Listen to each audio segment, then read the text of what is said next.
I've outlined 4 concepts to remember for us as professional writers. Some of the formatting got messed up here. But writing is communication, not isolation. It's articulation, not transmission. And it's experience, not training. And impact, not cop-out. And first of all, communication is not isolation. As we've learned in this class, it involves a lot of just talking to other people and working together with other people. I have an example of a newspaper organization. First, the reporter works with others. He or she interviews, and then he works with reporters or with editors to make sure that the formatting is correct, to make sure it's grammatically correct, things like that. And also, the newspaper organization works to just form the overall daily budget and things like that. Also using people as resources. As we learned for our English 306 mapping project, some students use surveys or interviews to find out what their audience wanted and what they needed. And that's an important aspect of writing. And also Julie Dahl, that was my interview respondent. She's an executive editor for the Journal and Courier. And she understood the importance of asking questions when you don't know something, of just relying on other people. And I looked through the reports that we had done, and I found 2 good quotes. A lot of people talked about communication, but here I have one from Kay Maloney's. The definition of professional writer is anyone who has a career that depends on one's communication skills. And also from Mark Hurt from his presentation. Communication, that's PW in a nutshell. So focus on being able to communicate effectively and confidently with others. And second, we have articulation, not transmission. In an article by Slack, Miller, and Doak, there's a discussion of transmission and articulation. Transmission is kind of the old way of looking at things. It's very common in speech classes and things like that. And it's basically passive conveyance, giving the message to someone else, just transmitting it and paying it forward. But articulation is what Slack and her colleagues proposed. And it involves an active process, connecting and producing, creating your own work.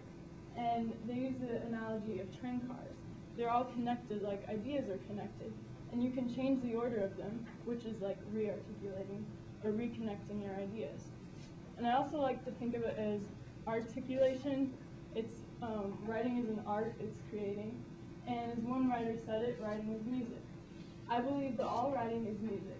Writing has rhythm, it has a beat, it has tempo. It has all the elements of music. And a writer is, you're writing music, you're conducting an orchestra, and you know that's art. Third, I have experience down, not just training. Textbooks and classrooms outline the prescribed theories, but that doesn't allow you to understand the messes of reality. There will be circumstances that you don't learn about in the classroom. And one of the things that Werner Towski talks about in the People's Book is the difference between writing students and current writers. One of the differences is that students who haven't had experience, they really just have a simplistic cookie-cutter view of writing. But current writers who have experienced it know what it's really like.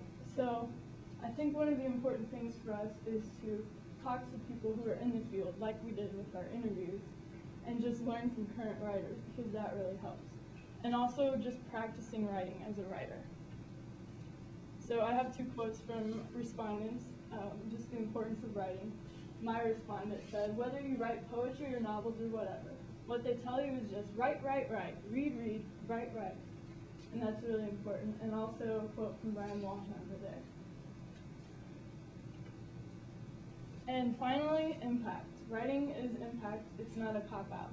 I have an example, well, a couple of examples of how writing can impact things. My respondent, Julie, she told me a story about one of her first articles she wrote. And it was about an old gymnasium, a historical building that was being torn down. And when she wrote the article, the next day there were thousands of people there to protest it. So that's just one example of how writing can impact. And also grant writing. Dana Beck was a grant writer that Jenny interviewed. And that's an example of how they acquire funds for nonprofit organizations. And that's really what keeps them afloat. And also you can see the impact of writing and communication in politics, media, law, science, and everyday life. And this is kind of my final thing. You can't see that last word there. Science builds the buildings, and words build everything else. You kind of think of engineers as the people who,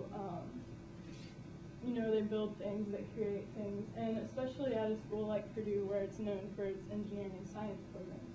There's kind of a stereotype that, oh, you're just a liberal arts major, you're not skilled enough to do this or that. But really, words kind of build everything, and they're important because they shape people's thoughts and even their behavior, which leads to changing governments and societies.